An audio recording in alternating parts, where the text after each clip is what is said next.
The jungle বুক বা Mowgli এই দুটো নামের সাথে আমরা অনেকেই পরিচিত, কারণ শৈশব থেকেই ডিজনির এই বিখ্যাত মুভিটি আমাদের সকলের মনেই জায়গা করে রেখেছে এবং 2016 সালে মুক্তি পাওয়া সেই লাইভ অ্যাকশন মুভি তো একেবারে তাক লাগিয়ে দিয়েছিল।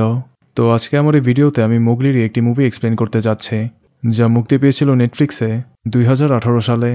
আপনারা যারা পূর্বের জঙ্গল বুক মুভিগুলো দেখেছেন তারা হয়তো একটু বিরক্ত হতে পারেন, যে সেই একই কাহিনী, এক মানুষের বাচ্চা জঙ্গলে পশু পাখিদের মাঝে বড় হয় এবং শেষে তার চিরশত্রু শের খানকে সে হত্যা করে। এর বাহিরে আর কি আছে? সিনেমাটি নিয়ে আমিও এরকমই চিন্তাভাবনা করছিলাম, তবে সিনেমাটি আসলেই আমাকে সারপ্রাইজ করেছে। অতএব ভিডিওটি শেষ পর্যন্ত আমার সাথেই থাকবেন। এই মুভিতে বিশেষ এমন কি রয়েছে তা আমি সবই আপনাদের বুঝিয়ে দিব। তো বেশি কথা না বাড়িয়ে শুরু করা যাক। এক্সপ্লেনেশন শুরু করার পূর্বে মুভির কিছু গুরুত্বপূর্ণ বিষয় ও চরিত্রগুলোর সাথে আপনাদের আগেই পরিচয় করিয়ে দেই। যেহেতু এটি একটি মোগলির মুভি, তো অবশ্যই শুরুতেই আমাদের একটি জঙ্গল দেখানো হয়। সিনেমাতে জঙ্গলটির নাম নির্দিষ্ট করে বলা হয়নি, তবে জঙ্গল বুক গল্পের লেখক রাডিয়ার্ড কিপলিংয়ের গল্প অনুযায়ী এই মুভিতে ভারতের মধ্যপ্রদেশে সিওনি জেলার কোনো এক জঙ্গলকে উল্লেখ করা হয়েছে। মুভিতে মানুষের চরিত্র খুবই কম রয়েছে এবং বেশিরভাগই পশু পাখি। তো মুভির মুখ্য চরিত্রই হচ্ছে মোগলি, যে একজন মানব শিশু এবং সে বড় হয়েছে নেকড়েদের মাঝে।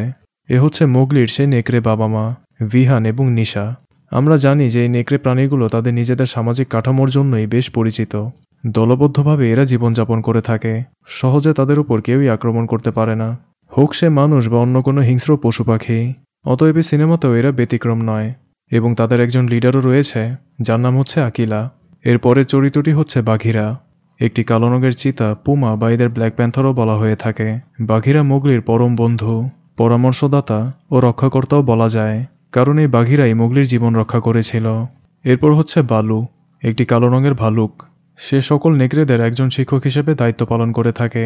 নেকড়েদের ছোট থেকে বড় করে তোলা এবং তাদেরকে দক্ষ শিকারিতে পরিণত করাই হচ্ছে বালুর কর্তব্য। এরপরে রয়েছে কা নামের একটি অজগর সাপ। সাপটির কিছু রহস্যময় গুণাবলী রয়েছে, যেমন অতীত ভবিষ্যৎ দেখা, সহজেই সম্মোহিত করা ইত্যাদি। এরপরে রয়েছে জন লকউড নামে একজন ব্রিটিশ ব্যক্তি, যে পেশায় একজন শিকারী এবং তার কাহিনী আমরা শীঘ্রই দেখতে পারব। আর সবশেষে রয়েছে এই মুভির মেইন ভিলেন শের খান। তার ব্যাপারে আমি আর কিছুই বলছি না। এই শের খানের তাবাকি নামের একজন চাকরও রয়েছে, যে একটি হায়েনা এবং তার কাজই হচ্ছে জঙ্গলের আশেপাশে কি রয়েছে, কোথায় কি চলছে তা সবই শের খানকে জানানো। তো এই ছিল এই সিনেমার কিছু গুরুত্বপূর্ণ চরিত্র। এবারে শুরু করা যাক এর গল্প। তো আবার আমাদের সেই জঙ্গলের দৃশ্যই দেখানো হয়, আর কা নামের সে অজগর সাপটি আমাদের একটি গুরুত্বপূর্ণ কথা বলে। যেমনটা আমরা জানি যে সাপটির ভবিষ্যৎ দেখার এক রহস্যময় ক্ষমতা রয়েছে। অতএব কা আমাদের বলতে থাকে যে তাদের জঙ্গলের পরিস্থিতি বদলাতে যাচ্ছে, কারণ শের খান এই জঙ্গলের খুবই প্রাচীন একটি আইন ভঙ্গ করেছে, যা হচ্ছে প্রকৃতির ভারসাম্যটা রক্ষা করা। পরে আমাদের দেখানো হয় শের খানকে, যে তার ক্রোধ সামলাতে না পেরে জনবসতিতে ঢুকে কিছু মানুষজনদের হত্যা করে বসে। আর এই হত্যাকাণ্ডের দরুন এক মানব শিশু ভাগ্যক্রমে বেঁচে যায়, যাকে অবশেষে বাঘিরা খুঁজে পায়। এবং আমরা জানি যে ছোট্ট শিশুটিই হচ্ছে মোগলি। তো আশেপাশে শের খানের গর্জন শুনতে পেয়ে বাঘিরা দ্রুত মোগলিকে সে স্থান থেকে নিয়ে যায় এবং গোপনে মোগলিকে সে নেকড়েদের আস্থানায় রেখে আসে। আর এখানে প্রথমবার ভিহান এবং নিশা এই মানব শিশুটিকে দেখে। অবশ্যই তারা খুবই অবাক হয়ে যায়। এই প্রথমবার তারা একটি মানুষের বাচ্চাকে দেখছে, কিভাবে এখানে এসেছে, ব্যথা পেয়েছে কিনা, এ সকল ভাবনা নিয়ে তারা ব্যস্ত হয়ে পড়ে। আর তখনই সেখানে তাবাকি চলে আসে। সে এখানে মানুষের গন্ধ পেয়েছে। ভিহান আর নিশা বুঝে যায় যে এই কাজ শের খানেরই হবে। অতএব তারা দুজনে মোটেও সে বাচ্চাকে তাবাকির কাছে দেয় না। পরে বদমাইশটা তৎক্ষণাৎ চলে যায় শের খানের কাছে খবরটা জানাতে। নিশা ভিহানকে বাচ্চাটাকে দেখে রাখতে বলে। সে তাদের সর্দার আকিলার কাছে যাচ্ছে এই বিষয়টি জানাতে, কারণ নিশা সে বাচ্চাটিকে নিজের কাছে রেখেই লালন পালন করতে চায়। তো আকিলা তার দলের সকল নেকড়েদের নিয়ে একটি সভার আয়োজন করে। নিশা ও ভিহান সে বাচ্চাটিকে আকিলাকে দেখিয়ে বলে যে এই বাচ্চাটিকে তারা নিজেদের কাছে রাখতে চায়। যদিও সে সিদ্ধান্ত নেওয়া এতটাও সহজ ছিল না। একটা নেকড়েকে যেমন মানুষজনদের মাঝে লালন পালন করা খুবই কঠিন, ঠিক তেমনি এই মানব শিশুটিকেও নেকড়েদের মাঝে লালন পালন করা খুবই বিরল ব্যাপার। তো আকিলা সেখানে থাকা সকল নেকড়েদের সম্মতি জানতে চায় যে বাচ্চাটিকে তাদের মাঝে রাখতে কেউ আগ্রহী কিনা।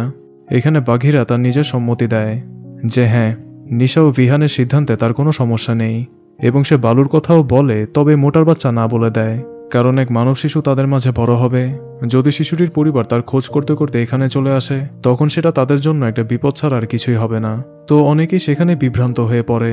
আকিলা খুবই মনোযোগ দিয়ে সে বাচ্চাটিকে পর্যবেক্ষণ করতে থাকে। এই নিষ্পাপ শিশুটির প্রতি তারও কিছুটা মায়া প্রকাশ পায়। তো সকলে সেখানে বাচ্চাটাকে নিয়ে আলাপ আলোচনা করছিল, আর তখনই শের খান সেখানে চলে আসে আর তাদেরকে বলে, এই বাচ্চাটাকে নিয়ে তোমাদের এত সমস্যা হলে তাকে আমার কাছে দিয়ে দাও। আর দুশ্চিন্তার কোনো কারণ নেই, এই বাচ্চার খোঁজ করতে কেউই আসবে না। তার বাবা মা দুজনকেই হত্যা করে আমি তাদের স্বাদ গ্রহণ করেছি, আর এখন শুধু এই বাচ্চাটাই বাকি। অতএব কোনো ঝামেলা না করে বাচ্চাটাকে দিয়ে দাও। শের খানের কথা শুনে সেখানে থাকা সকল নেকড়েরাই তার প্রতি দ্বিমত পোষণ করে।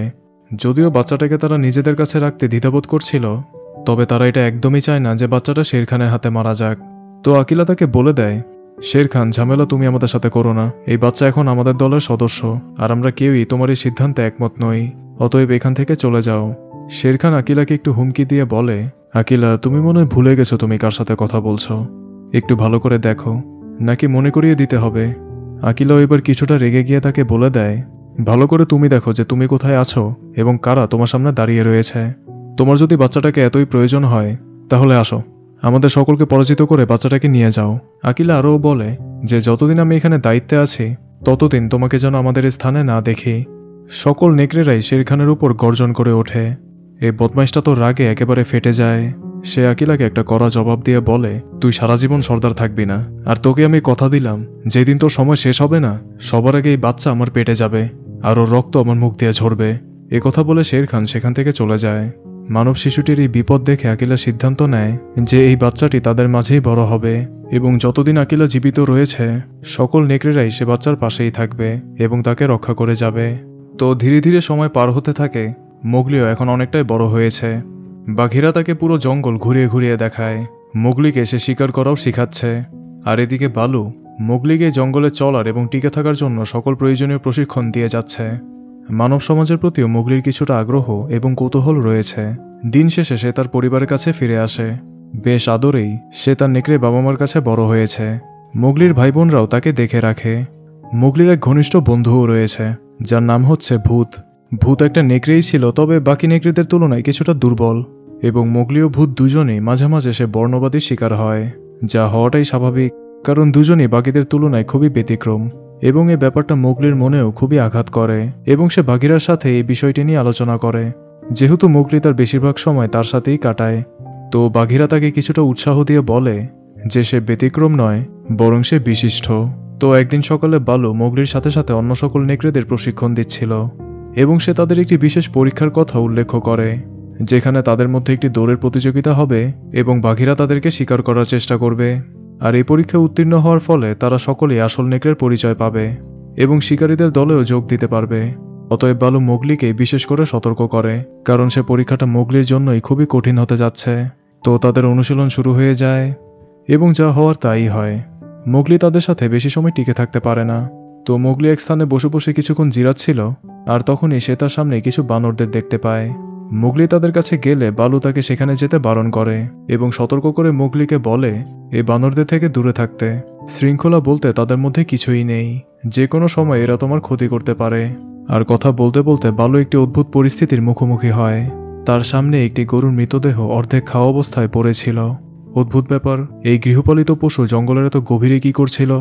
একটু লক্ষ্য করে দেখতেই বালু বুঝে যায় যে কাজটা শের খান করেছে। কেনই বা করেছে?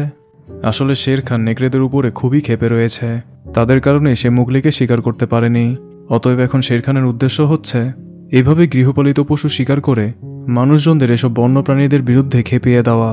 মানুষজন যদি খেপেই যায় এবং প্রাণী হত্যা করার সিদ্ধান্ত নিয়েই নেয়, তাহলে তারা বাঘ সিংহ তো নয়, বরং শিয়াল নেকড়েদের মতো এসব দুর্বল প্রাণীদের দিয়েই শুরু করবে। সুতরাং নেকড়েদের জন্য এখন বিপদ দিন দিন বেড়েই যাচ্ছে। তো এই সকল বিষয় নিয়েই বালু সেদিন রাতে আকিলার সাথে আলোচনা করে। অনেক নেকড়েরাই সেখানে মোগলিকে নিয়ে বিরোধিতা করতে থাকে। নিশাও অনেকটা বিচলিত হয়ে পড়ে। অবশেষে আকিলা তাদের বলে দেয় যে এই বিষয় নিয়ে সে পরে কথা বলবে, আপাতত মোগলিকে জ্বালাতন না করতে। সকলে চলে যাওয়ার পর আকিলা বাঘিরা ও বালুর সাথে মোগলিকে নিয়ে আলোচনা করতে থাকে। আকিলা এখন কিছুটা চিন্তিত হয়ে রয়েছে। এই শের খান মোগলিকে না পাওয়া পর্যন্ত সহজে থামবে না, আর মোগলিকে সে কিভাবেই বা দিয়ে দিবে? এত বছর লালন পালন করে তার মনেও তো মোগলির প্রতি একটা ভালোবাসার সৃষ্টি হয়েছে। আকিলা আরও একটি বিষয় নিয়ে চিন্তিত, যা হচ্ছে মানুষজন। সময়ের সাথে সাথে তারা বন জঙ্গল ধ্বংস করে তাদের বসতি স্থাপন করে যাচ্ছে, যার মানে হচ্ছে জঙ্গলেও এখন মানুষজনদের সংখ্যা দিন দিন বেড়ে যাচ্ছে। আর শের খান যদি তার কুকর্ম এইভাবে চালিয়েই যায়, তাহলে তাদের উপর বিপদ আসতে আর বেশি দেরি নেই। আকিলারও এখন অনেকটাই বয়স হয়েছে, তার পক্ষে সে বিপদ সামলানো সম্ভব হবে না। এখানে বাঘিরা তাকে একটি সমাধান দিয়ে বলে যে সে মুগলিকে কাছাকাছি কোনো মানুষের গ্রামে রেখে আসবে। তা মুগলি ও নেকড়ে দুই পক্ষের জন্যই ভালো হবে, আর সে বদমাইশটাও তার কোনো ক্ষতি করতে পারবে না। তবে সমস্যা তো এখানেই, আকিলা সেটা চায় না।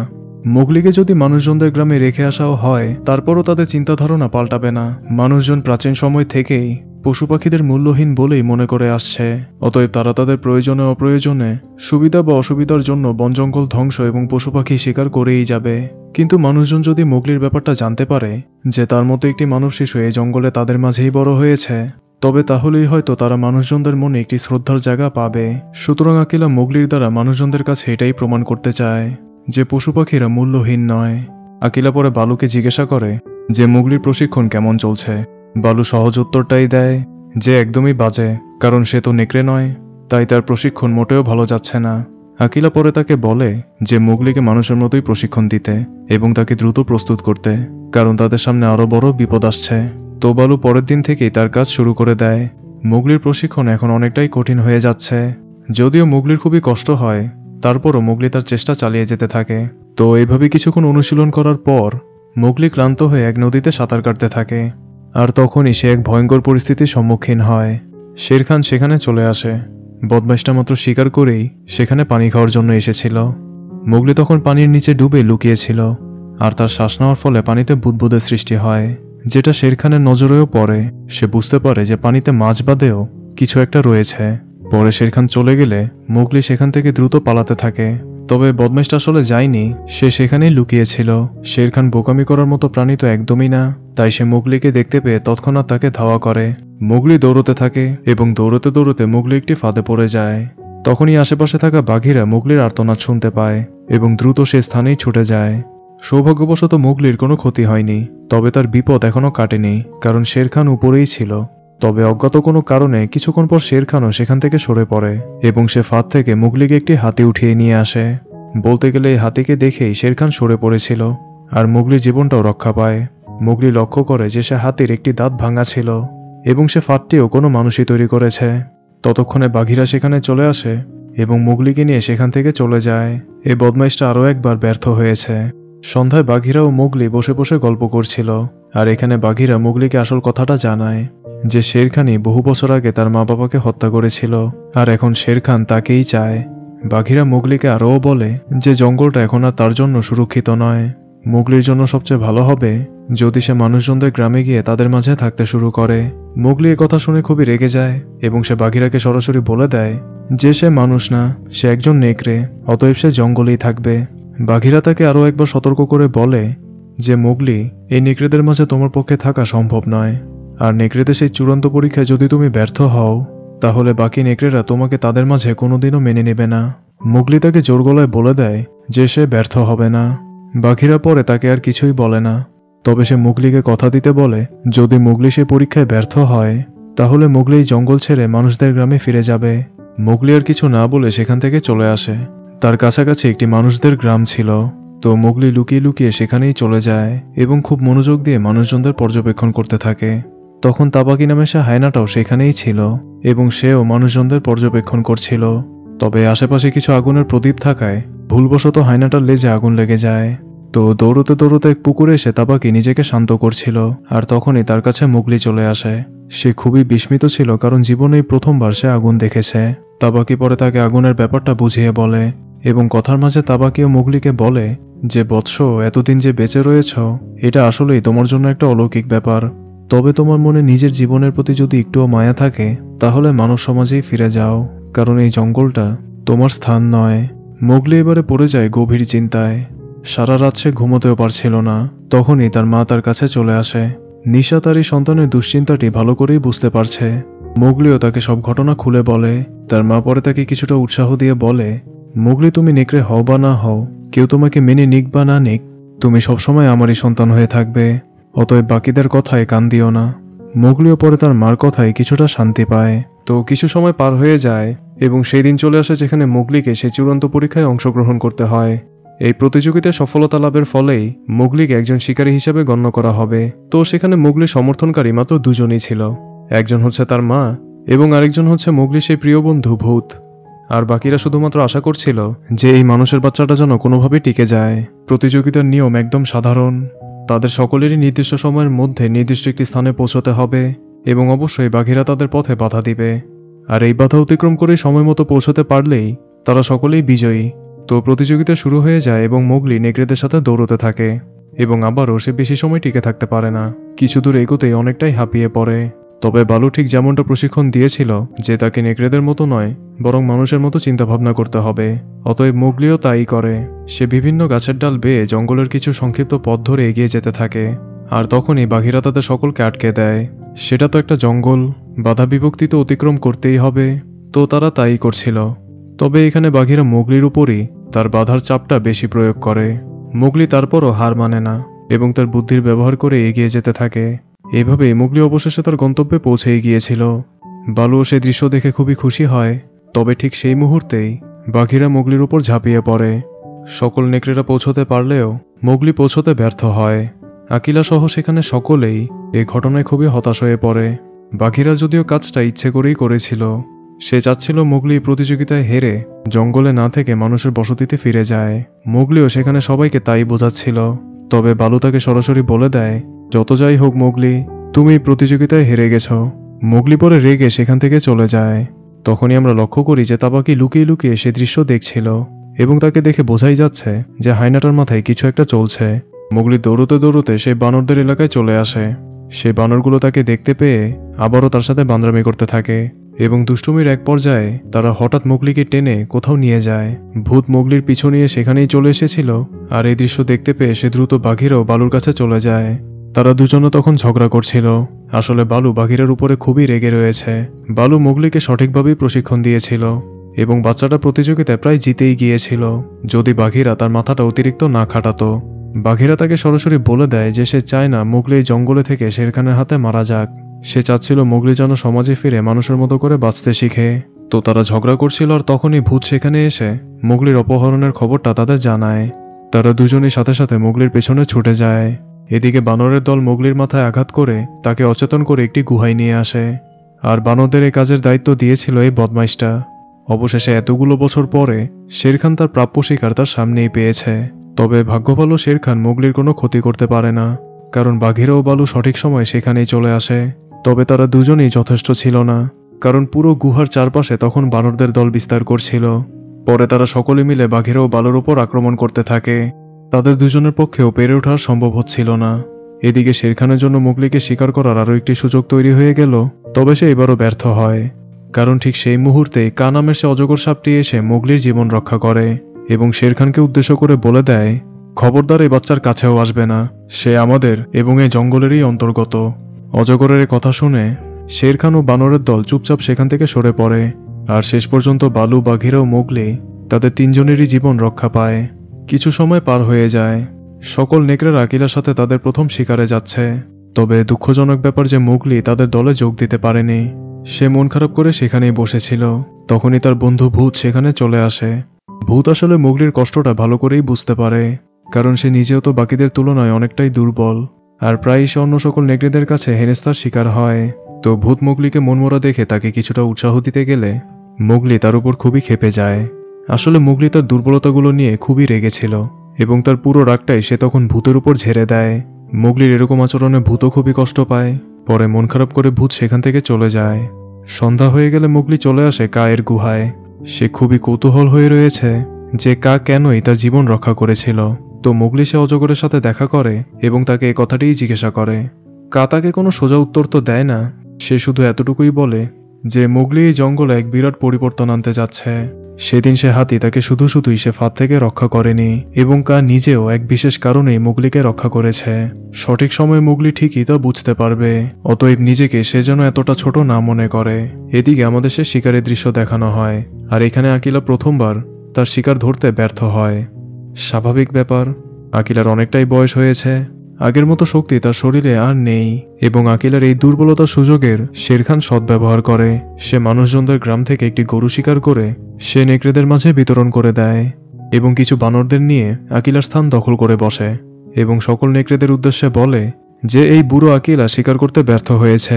সে তোমাদের জন্য আর কিছুই করতে পারবে না। এখন আমি তোমাদের ভবিষ্যৎ, তোমরা আমাকে সমর্থন করো, আমি তোমাদের যথেষ্ট সুবিধা দিব। আকিলা সে দৃশ্য দেখে খুবই রেগে যায়। একে তো শের খান জোর করে তার স্থান দখল করার চেষ্টা করছে, এবং আরও সে মানুষজনদের গবাদি পশু শিকার করছে, যার বিনিময়ে এখন মানুষরা বন্য পশুদের উপর খেপে গিয়ে তাদের শিকার করে যাচ্ছে। আর এইভাবেই শের খান জঙ্গলের নিয়ম ভঙ্গ করে জঙ্গলটাকে দূষিত করে যাচ্ছে। শের খান তাকে কড়া জবাব দিয়ে বলে সে নিজেও তো একই কাজই করেছে, একটা মানুষের বাচ্চাকে সে এই জঙ্গল এবং তাদের মাঝে স্থান দিয়েছে। আকিল আর কথা না বাড়িয়ে সেখানে থাকা সকলকে সরাসরি বলে দেয়, ঠিক আছে, তোমরা শের খানের পক্ষে কে কে আছো, আসো আমার সাথে লড়াই করো এবং আমাকে পরাজিত করে আমার স্থান অর্জন করে নাও। যে আমাকে হারাতে পারবে সেই নেকড়েদের পরবর্তী সর্দার হবে। তো শের খানের পক্ষে থাকা কিছু নেকড়েরা আকিলার উপর আক্রমণ করে দেয়। আকিলার বয়স যতই হোক না কেন, ছিল তো সে একটা নেকড়েই। শিকার ধরতে না পারলেও নিজেকে রক্ষা করার কৌশলটা সে ভালো করেই জানে। তো আকিলা একে একে তার উপর আক্রমণ করা সকল নেকড়েদের 12টা বাজিয়ে দিচ্ছিল। মোগলি তখন সেখানেই চলে আসে এবং আকিলাকে এত বাজে অবস্থায় দেখে মোগলি তাকে সাহায্য করতে যায়। তখনই বালু তাকে থামিয়ে বলে, মোগলি, যা হচ্ছে নিয়মের মধ্যেই হচ্ছে, বাধা দিও না, না হলে তুমি নিজেই বিপদে পড়বে। তবে মোগলি এইভাবে চুপচাপ বসে থাকে না। সে দৌড়ে পার্শ্ববর্তী সেই গ্রামে চলে যায় যেখানে সে প্রথমবার আগুন দেখেছিল। পরে মোগলি একটি গাছের ডালে আগুন ধরিয়ে তার আস্তানায় ফিরে এসে শের খান ও তার সহযোগী সকলকে আগুনের ভয় দেখিয়ে দূরে সরিয়ে দেয় এবং মোগলি শের খানকে সরাসরি হুমকি দিয়ে বলে দেয় দ্বিতীয়বার তাকে এখানে দেখলে এই আগুন দিয়েই তাকে জ্বালিয়ে মারবে। আগুনের ভয়ে বদমাইশটা সেখান থেকে চলে যায়। সে ঝামেলাটা তো শেষ হয়ে যায়, তবে মোগলি এখানে একটা অঘটন ঘটিয়ে ফেলেছে। যেমনটা বালু বলেছিল যে সবকিছু একটা নিয়মের মধ্যে চলছিল, অতএব মোগলি সে নিয়মের মধ্যে হস্তক্ষেপ করেছে এবং দ্বিতীয়ত সে মানুষের ব্যবহার করে একটি অস্ত্র জঙ্গলে নিয়ে এসেছে এবং সেই অস্ত্রের প্রয়োগ সে বন্য প্রাণীদের উপরেই করেছে, যার কারণে আকিলা তাকে বলে দেয় এখান থেকে চলে যেতে। হয়তো তোমাকে আমাদের মাঝে জায়গা দেওয়াটা আমার ভুল সিদ্ধান্ত ছিল। আকিলার এই কথায় মোগলি অবশ্যই খুবই কষ্ট পায় এবং আকিলার নির্দেশ দেওয়ার কারণেই সেখানে কেউ কিছুই বলে না। বাঘিরা ও বালু সেটাই চায়, এই ভয়ঙ্কর জঙ্গলের তুলনায় সে মানুষজনদের বসতি মোগলির জন্য একটি উপযুক্ত স্থান হবে। মোগলি আর কিছু না বলে মনে খুবই দুঃখ নিয়ে সেখান থেকে চলে যায়। পরে মোগলি সে মানুষজনদের গ্রামেই ঢুকে পড়ে এবং নিজেকে তাদের কাছেই হস্তান্তর করে দেয়। পরের দিন মোগলির হুঁশ ফিরে আসে এবং নিজেকে সে একটি খাঁচায় আবিষ্কার করে। চারপাশে পরিবেশটা তার জন্য সম্পূর্ণই একটি নতুন অভিজ্ঞতা এবং যেহেতু মোগলি জঙ্গলে বড় হয়েছে তাই সে জঙ্গলিদের মতোই আচরণ করতে থাকে। খাবার হিসাবে তাকে মানুষের খাবারই দেওয়া হয়, তবে মোগলি সে খাবার খেতে পারে না। মানুষজন তার সাথে কথা বলার চেষ্টা করে, তবে তাতেও কোনো লাভ হয় না। এখানে আমাদের সে শিকারী জনকে দেখানো হয় যে খুবই মনোযোগ দিয়ে মোগলিকে পর্যবেক্ষণ করছিল। মোগলির এরকম পাগলাটে বন্য আচরণের কারণে কিছুদিন তাকে খাঁচায় বন্দী হয়েই থাকতে হয়। একদিন রাতে বাঘিরা মোগলির সাথে দেখা করতে আসে। মোগলি তাকে দেখে খুবই খুশি হয়ে যায়। সে মনে করেছিল যে বাঘিরা তাকে এখান থেকে উদ্ধার করতে এসেছে, তবে বাঘিরা তাকে বলে যে সে তাকে উদ্ধার করতে নয় বরং বিদায় জানাতে এসেছে এবং বাঘিরা নিজের একটি অতীত সম্পর্কেও মোগলিকে বলে। বাঘিরা আসলে জঙ্গলে নয় বরং মানুষদের মাঝেই বড় হয়েছিল। বিভিন্ন সার্কাসের অনুষ্ঠানে তাকে একটি বিনোদনের বস্তু হিসেবেই ব্যবহার করা হতো। তার ঘাড়ে এখনও সে কলারের দাগ রয়েছে। একটি প্রাণীর মর্যাদা তাকে কখনোই দেওয়া হয়নি। আর সত্যি বলতে বাঘিরা একটি প্রাণী হওয়ার মর্মটা তখন জানতও না, যতক্ষণ না সে জঙ্গলে ফিরে আসে। অতএব বাঘিরা মোগলিকে বলে, মোগলি, এই মানব সমাজটা যেমন আমার জায়গা ছিল না, ঠিক তেমনই জঙ্গলটা তোমার থাকার জায়গা নয়। সুতরাং এরকম পাগলাটে আচরণ না করে এই পরিবেশের সাথে নিজেকে মানিয়ে নাও, আর এইভাবে তুমিও মানুষ হওয়ার মর্মটা বুঝতে পারবে। এ কথা বলে বাঘিরা সেখান থেকে চলে যায়। অবশ্যই মোগলির মনটা আবারও খারাপ হয়ে যায়। জন ও মোগলির প্রাণীদের সাথে অদ্ভুত সম্পর্কটা লক্ষ্য করে। তো কিছুদিন পার হয়ে গেলে মোগলি যখন শান্ত হয়ে যায় তখনই তাকে মুক্ত করে দেওয়া হয়, আর জন ইশারার মাধ্যমে মোগলির সাথে কথা বলার চেষ্টা করে।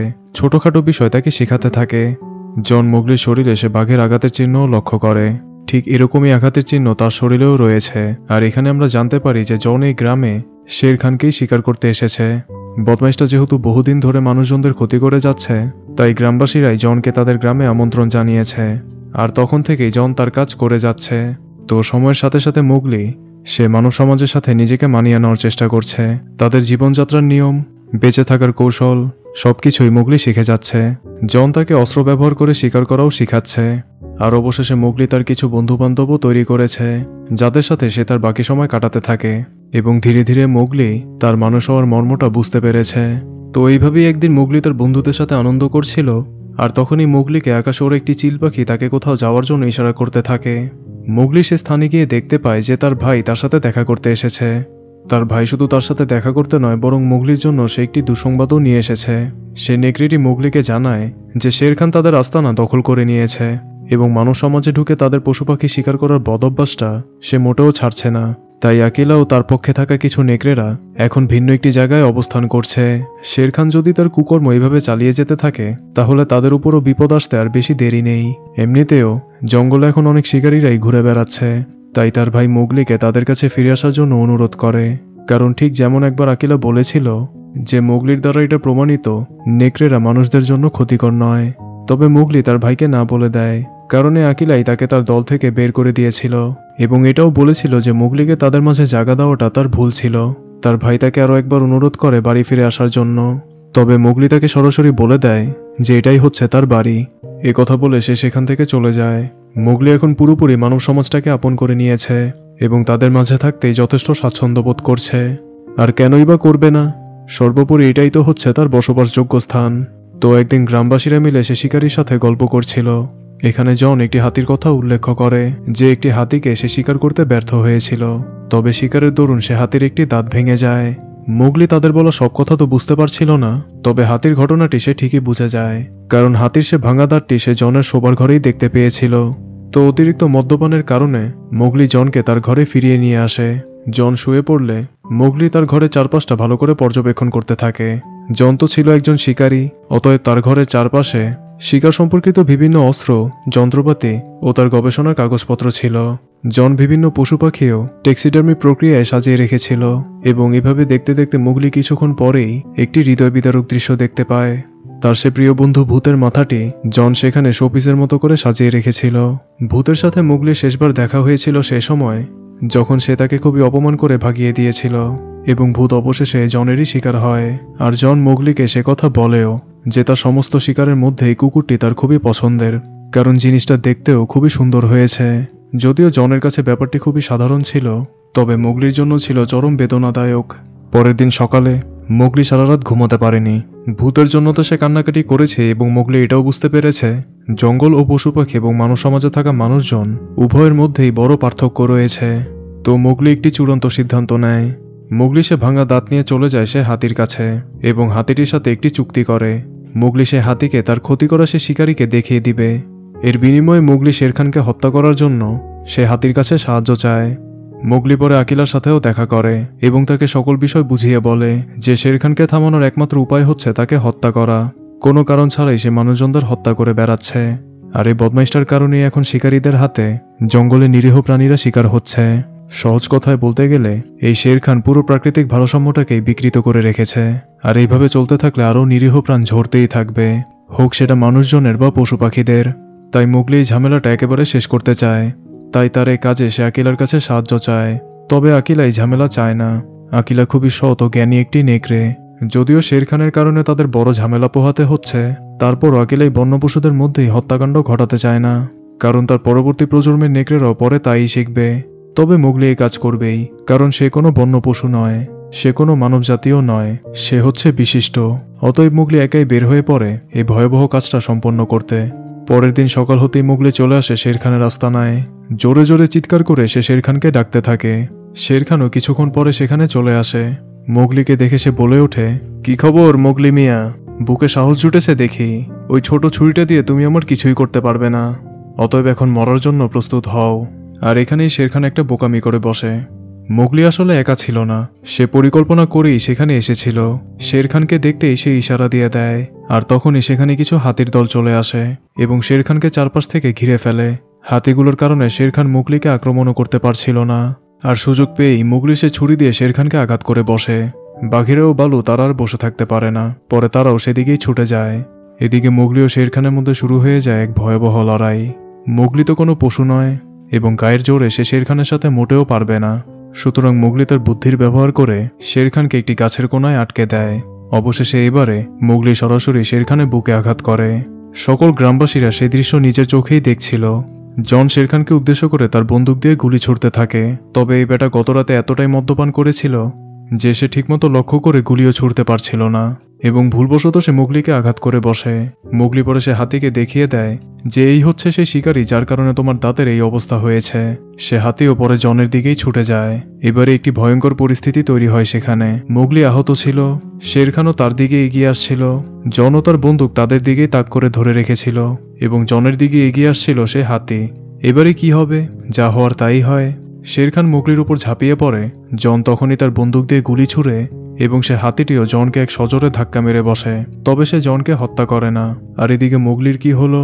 সৌভাগ্যক্রমে মোগলির কোনো ক্ষতি হয়নি। তবে দুর্ভাগ্য যে জনের বন্দুকের গুলি আকিলার গায়ে এসে লাগে। আকিলা মোগলিকে বাঁচানোর জন্য সে সময় তাদের মাঝেই ঝাঁপিয়ে পড়েছিল। তখনই বাঘিরা ও বালু এবং অন্য সকল নেকড়েরা সেখানে চলে আসলে শের খান সেখান থেকে সরে পড়ে। মোগলি পরে দৌড়ে আকিলার কাছে এগিয়ে আসে। আকিলা মোগলির কাছে ক্ষমা চায় এবং বলে মোগলিকে তাদের দলে জায়গা দেওয়াটা তার ভুল সিদ্ধান্ত নয়, বরং তার জীবনের নেওয়া সর্বশ্রেষ্ঠ সিদ্ধান্ত ছিল। এখন সকল নেকড়েদের দেখাশোনা করার দায়িত্বটা সে মোগলিকেই পালন করতে বলে। আর এই কথা বলেই আকিলা শেষ নিঃশ্বাস ত্যাগ করে। গ্রামবাসীরাও সে ঘটনায় খুবই হতভম্ব হয়েছিল।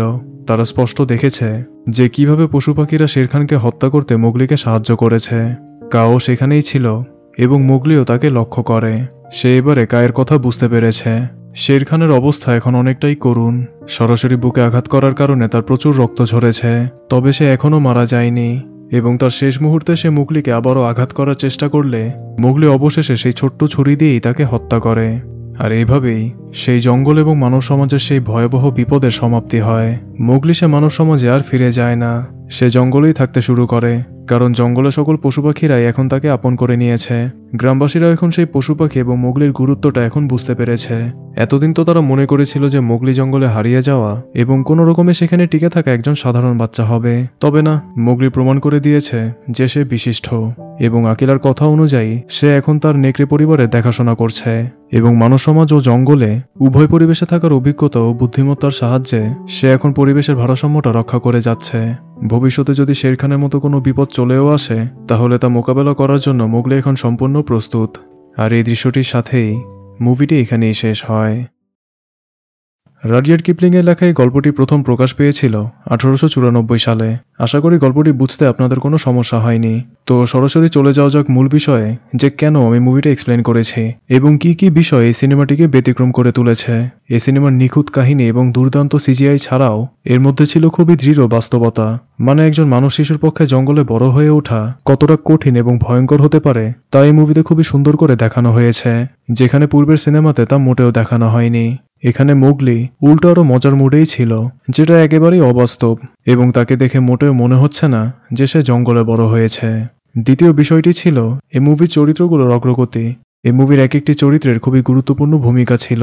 প্রধান চরিত্রগুলো বাদেও তাবাকি এবং আকাশে ওরা সেই চিল পাখিও মোগলিকে একবার হলেও সতর্ক করেছিল, যেখানে পূর্বের সিনেমাতে চরিত্রগুলোর অবস্থা ছিল একেবারে হাস্যকর। অযথাই আকিলার মৃত্যু এবং কাকে না দেখালেও কোনো সমস্যা হতো না। তৃতীয়ত সিনেমাটিতে মানব সমাজের দিকেও কিছুটা গুরুত্ব দেওয়া হয়েছে, যেটা জঙ্গল বুক মুভিতে মোটেও দেখানো হয়নি। জঙ্গলে মোগলি কিভাবে বড় হয়েছে, মানব সমাজে সে কিভাবে নিজেকে মানিয়ে নেওয়ার চেষ্টা করছিল এবং মোগলি কেনই শেষে জঙ্গলে থাকারই সিদ্ধান্ত নিয়েছে, এই সবকিছুই এই সিনেমাতে খুব সুন্দর করে ফুটিয়ে তোলা হয়েছে। এবং সবশেষে এই মুভির সবচেয়ে আকর্ষণীয় বিষয়টি হচ্ছে হিংস্রতা। একজন মানব শিশুর পক্ষে জঙ্গলে থাকা এবং সেখানে বড় হয়ে ওঠা অবশ্যই কোনো মজার বিষয় না। অতএব সেরকম পরিস্থিতির ভয়াবহতা এই সিনেমাতে দেখানো হয়েছে, যা সিনেমাটিকে আরও বাস্তবসম্মত করে তোলে। দুটি সিনেমার মধ্যেই অনেক পার্থক্য থাকলেও শের খানের বর্বরতা দুটি মুভিতে ভয়াবহ ছিল। এই চরিত্রটি আপনাদের আতঙ্কের অনুভূতিটা ভালো করেই বুঝিয়ে দিবে। আরও একটি বিষয় যেটা আমি দেখে খুবই ভয় পেয়েছিলাম তা হচ্ছে ভূতের মৃত্যু। এত কিউট একটা চরিত্র যে এভাবে মারা যাবে তা আমি মোটেও আশা করিনি। জনের ব্যাপারটি আপনাদের কাছে একটু অদ্ভুত লাগতে পারে। এই মানুষটা আসলে মোগলির জন্য কত কিছুই না করেছিল, তারপর মোগলি তার সাথে বেইমানি করে তাকে বিপদের মুখেই ঠেলে দিয়েছে। আসলে মোগলি কোনো বেইমানি করেনি, সে একটি যৌক্তিক সিদ্ধান্তই নিয়েছে এবং জনের এটা প্রাপ্যই ছিল। তাকে ডাকা হয়েছিল বাঘ শিকার করার জন্য, তা না করে সে জঙ্গলে নিরীহ প্রাণীদের ক্ষতি করে যাচ্ছিল। অতএব তার একটা ধাক্কা খাওয়ার দরকার তো ছিলই। আর মোগলির এই সিদ্ধান্তের ফলে এটা প্রমাণিত হয়েছে যে সে এখন বুদ্ধিমান এবং যুক্তিবাদী, যে গুণাবলী আমরা আকিলার মধ্যেও দেখেছি। তো এই সেই কারণগুলো ছিল যা মুভিটিকে খুবই বিশেষ এবং ব্যতিক্রম করে তুলেছে। সেই অ্যানিমেশন মুভির সাথে আমি এর তুলনা করছি না, কারণ সেটা তো পুরোপুরি বাচ্চাদের জন্য ছিল। আমরা তো আর বাচ্চা না। মুভিটি দেখে থাকলে আপনাদের কেমন লেগেছে কমেন্ট করে অবশ্যই জানাবেন। ভিডিওটি এই পর্যন্তই। যদি ভালো লেগে থাকে তাহলে অবশ্যই একটি লাইক দিবেন এবং চ্যানেলটি সাবস্ক্রাইব করবেন। দেখা হবে পরে কোনো এক্সপ্লেনেশন ভিডিওতে।